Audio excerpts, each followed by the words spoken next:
All right, Weatherman here. Coding vlog number 7, I do believe. Let's get into this. For starters, I have checked some of my audio on the past YouTube videos, and I realize that I've been dipping out a little bit. There's a bit of a problem setting up my sound settings, and that air conditioning unit behind me sometimes cuts in and makes some noise. So, first things first, very important announcement, guys. I am serious. If you take a look behind me, the laundry is back. And as you can see, my daughter came down and searched for a pair of shorts and threw it all over the place, and I'm just now noticing. So, good on her. All right, anyway, getting into code stuff. This week has been interesting. We have finished week 2. It is now Monday, so I finished week 2, had the weekend, meant to get one recorded, didn't do it, and I'm glad I didn't, because today was day 1 of project week, and I'm going to go over my project today with you guys, show you what I worked on so far today at the end of class, and we'll talk about that process a little bit. So last week largely was focused on HTML and CSS.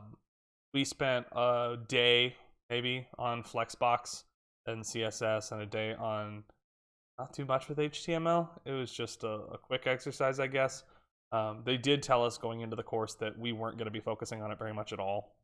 They focus more on the software engineering portion of programming, and that's fine. I can probably become a little more comfortable with HTML with a couple hours of practice, and as far as CSS goes, that is another monster. I'll probably take a Scrimba course at some point or do their front-end developer path even after I graduate this program. It's gonna be fine. So the remainder of our week, we finished up our unit material by Thursday afternoon. Friday, we were a little curious as to what we were going to be doing. We spent most of the day talking about our project prompt. I'm going to go over that with you. I'm not allowed to share any official GA material. That is against the rules. The legal team will sue my ass. I talked to somebody about that. But I will show you my own code and my own repos. We can talk about that because that is all my IP. Now, let's talk about the project. We were assigned to work with an API, and they want real basic stuff. We did a project this week. We did 2 different segments at the end of the week, which I guess I didn't mention, working with APIs. We built an OMDB. I think it's based off of IMDb's API, but it's titled OMDB.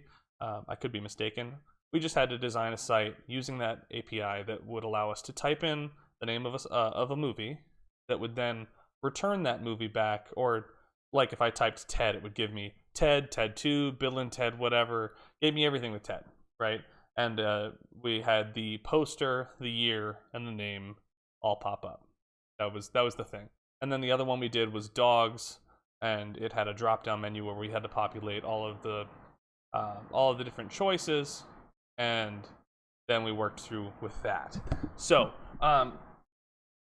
getting that out of the way, I am actually going to walk away from the camera for just a moment. My editing skills are crap, so I'm not going to pause the video here. I'm going to disappear for about 30 seconds and go shut off the air conditioning unit because I just heard it kick on, and I want this audio to work. So please bear with me. I will be right back. All right, it turns out there's a pause button on OBS for your recordings, so that's great. So there you go. You can hear that AC unit just kicked off. We're in good shape. Turn that back on whenever we're done with this video. So I've got the music on because I felt like chilling, and you guys are going to enjoy it with me. Now, the project that we're working on this week, like I said, we are going to work with an API for a call and response. It doesn't have to be very complicated, but I like complicated. So, I'm a big League of Legends player. I love League. I've been doing it since about 2016, and the thing. Sorry, got addicted. So, I decided that I was going to make an OPGG clone. Not like a full-fledged OPGG clone. Remember, guys, I've only completed 2 weeks of this bootcamp, okay? Like, I have basic HTML, CSS, and JavaScript skills at this point. I'm working on it, but if you've ever seen Riot's API, it is incredibly complex to the point where my TA was going over this with me when I was having an issue getting a variable declared, and I had to repeat the data set 3 or 4 times. And honestly, I don't blame him. I've spent about 5 days looking at this stuff. I'm getting more comfortable looking at their data structure, but it's objects nested inside arrays, nested inside objects, nested inside other objects with more arrays. It's nuts. So let's take a look at that, and then we'll look at what I've got going on. So if we hop over to my blog setup, and let's make this window a little bigger here. Take that.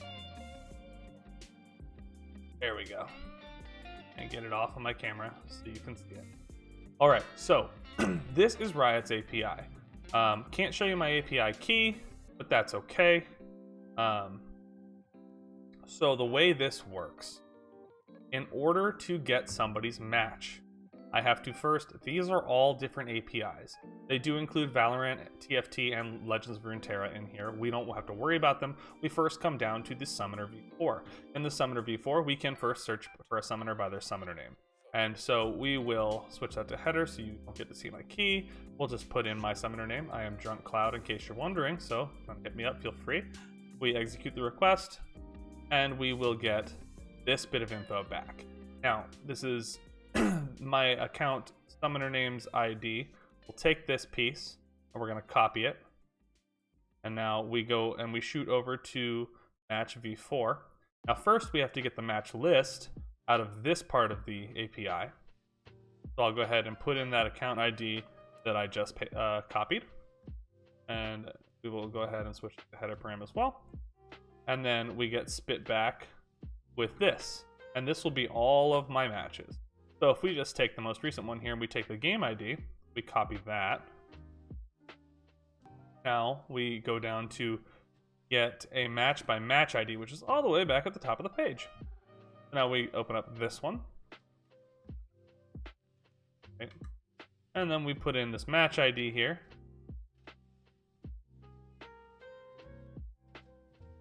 And there we go. Now we have an individual match. And each individual match has this monstrous data set. Right? Okay, so I have one of these already over in my code editor. So I will go ahead and close this browser window down and we won't worry about that anymore. Let's take a look at my editor. All right, so over here, I already have in my repo all of the League of Legends assets with all of the images, splash arts, everything, so that whenever I get done with this, I can have it pull each summoner spell, item, champion name, they're all a number. So all of those correspond to things in the file. Now what we've gotten so far, if we take a look at this API.js that I have saved here, the way this data set works.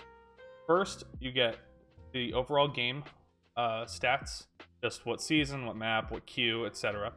And then we have Team 1 and Team 2 with their picks and bans, just with some general information, dragons or whatever. If you're not a League of Legends person, this will mean nothing to you. Now, from here, there are 10 participants, and each participant has this info. This is one participant. They have everything from each of their 6 items, kills, deaths, damage over time, double kills, triple kills, quadra kills, how much damage they did over the whole match. Everything you can think of in a League game, it's here. Now, at the bottom of the data set, we have a small array of 10 people that will have all of that information that we did in our first API call. So each person, it will have their summoner name, ID, account ID, etc. So I have to go through that, and well, we'll talk about that in a second.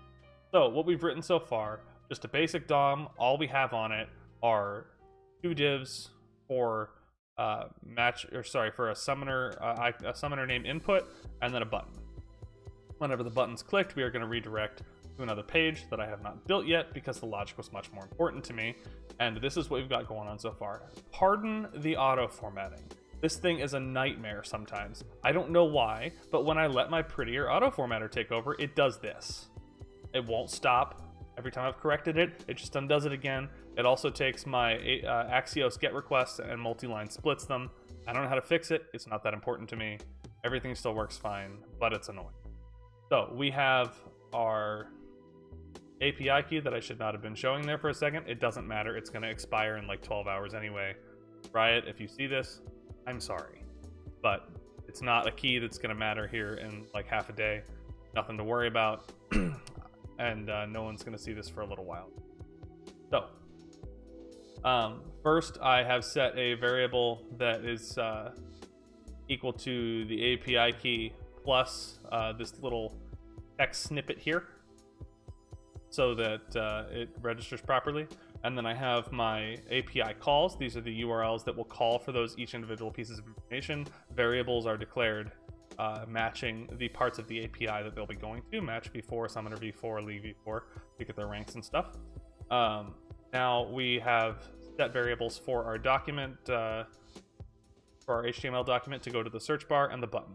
Whenever the button gets clicked, we are going to run a function that will snag that value out of that input box, and then we're going to run it through the search function, which we've written right below it, which will make our first Axios call, and it's going to follow the same chain of events that we just talked about going over the league API. It's going to call summoner name for account ID. It's going to call the account ID for a match list. It's going to call the match list for the individual match, and then we're going to run the match list. Now we're going to run the match list through a for each loop. I have it currently set just to stop at 1 because I don't want to my key only runs 20 calls per second, 100 calls per 2 minutes. The average summoner has a couple hundred games, so I would exceed that instantly, and in fact I did. So max I could probably do 10 games at a time, because it's going to make 10 queries for the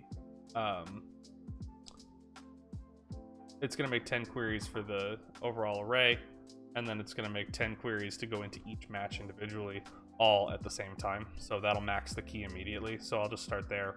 If I get a key approved, which I do have an application in for, that will have a higher rate, then I can update that. It's not going to matter for the code at all. I just change the number, and everything else auto-populates anyway because it's all function-based, so it's all fine.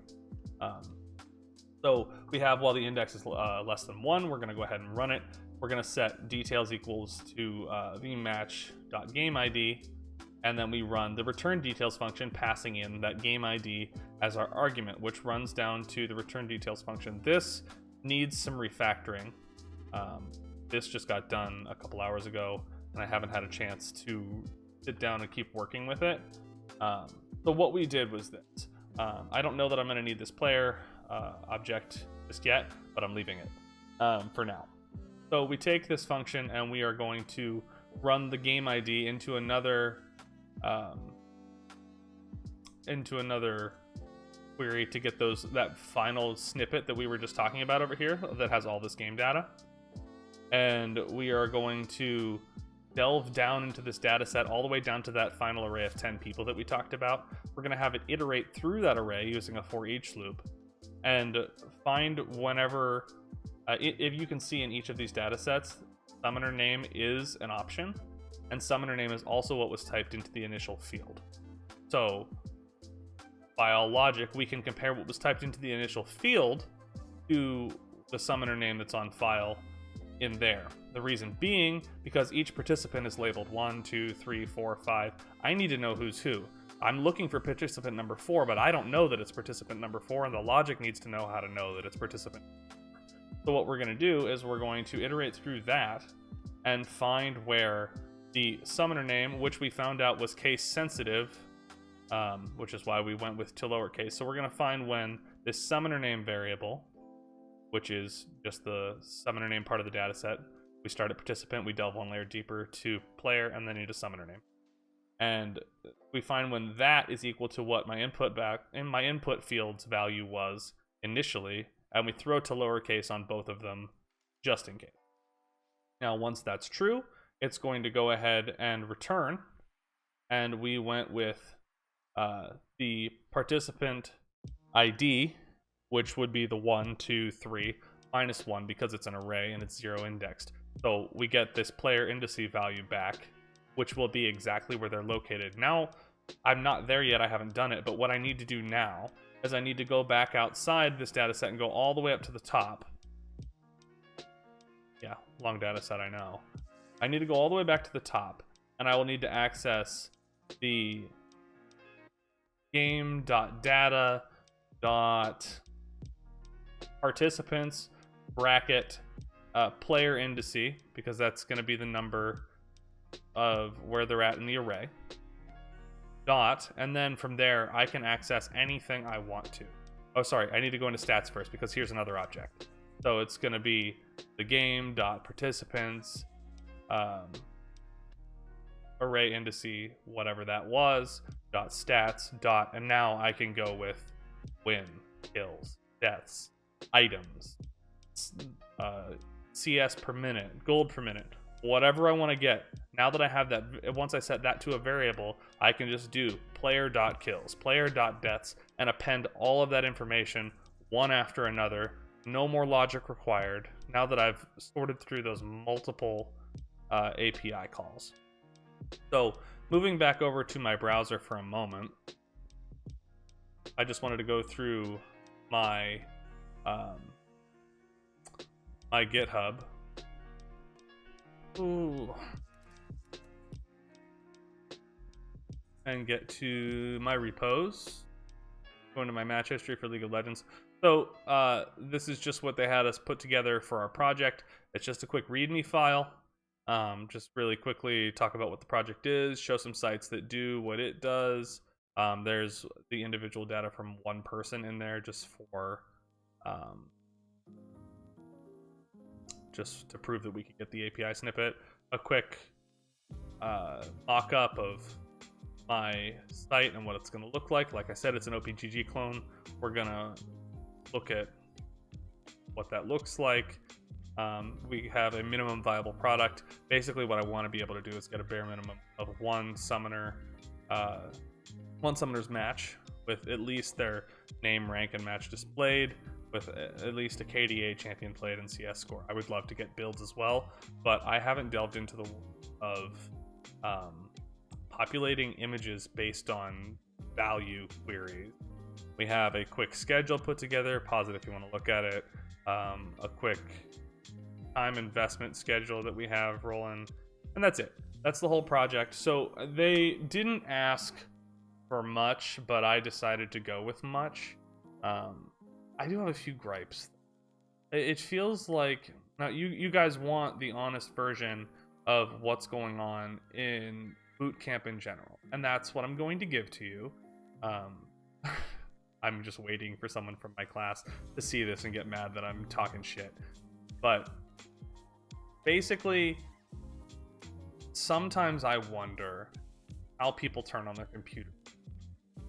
And if you took the time to ask, if you heard me talking about this YouTube channel in conversation, and I explained to you what I'm talking about, and that's how you found this, likely you are not one of the people that I'm referring to right now, because I wouldn't have even given you the opening to know that this exists. But just putting that out there. We get into class, and I swear to you, there will be people who hold up the class time just by saying, like, but how does JavaScript know to do that whenever we're talking about keywords that are built into JavaScript? Now, if you've never worked with anything before, maybe that is a concern. But if you've been in anywhere near the coding field for 5 minutes, you know that keywords are just built into different languages, and not to question them because they just do what they say they do, and there's documentation to figure out what it is that they do. You don't have to ask how JavaScript knows that if you type splice, that it's going to split things up into an array. That's just what splice does. So, I mean, there's that, but project day was today. We were given that thing that I just showed you in the browser, the README file. That was due this morning. They assigned it to us on Friday. We were told to have it done by Monday class. We get to class on Monday, and like 30 minutes prior to the thing starting up, people are posting in Slack like, hey, I'm having an issue with my prompt. Have you guys had this problem? And it's like, well, guys, this was due today. Why didn't we all figure this out over the weekend? What's going on? The biggest problem people had today was, how do I put an image in my README file when we were told we could link it?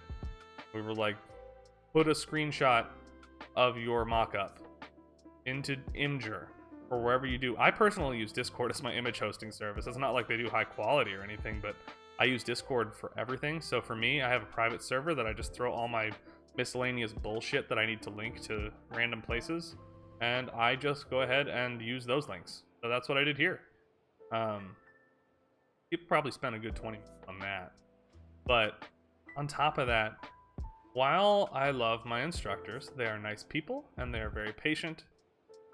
It seems that we come to class a lot and we either watch the instructor experiment before our eyes, where it seems that we haven't prepared material ahead of time at all, or in today's case, we get to class, we sit there and bullshit for 10 minutes, and then we get told, okay, well, we'll be back. We have to go set things up. The instructors straight bounce, and they're setting up breakout rooms for project pitches. Now, we were all under the impression that we were going to be doing project pitches live, that it was just going to be okay, your turn to present, and okay, you're good.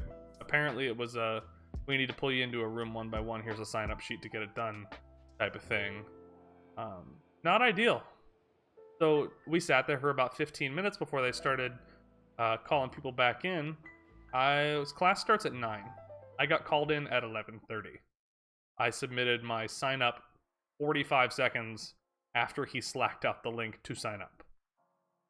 People were getting pulled into rooms for 20 minutes at a time. This is a program that costs $15,000. A little more than that. And it's advertised to be a super immersive, like fast-paced, high-intensity thing. It's advertised to be stressful. They make it very clear that it's not going to be easy. All of the reviews on the internet tell you that coding boot camps are one of the hardest things people have ever done. But we've got people slowing it down to the point where it almost feels like a cakewalk, to quote one of my classmates.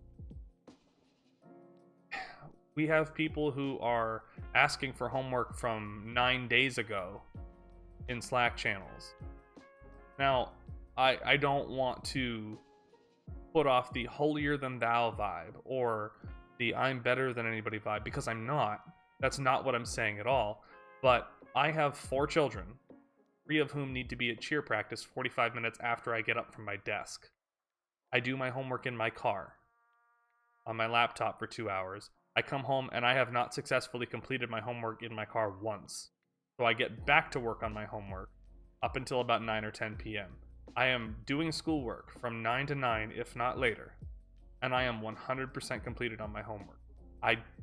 Look, things happen, life happens, homework's hard.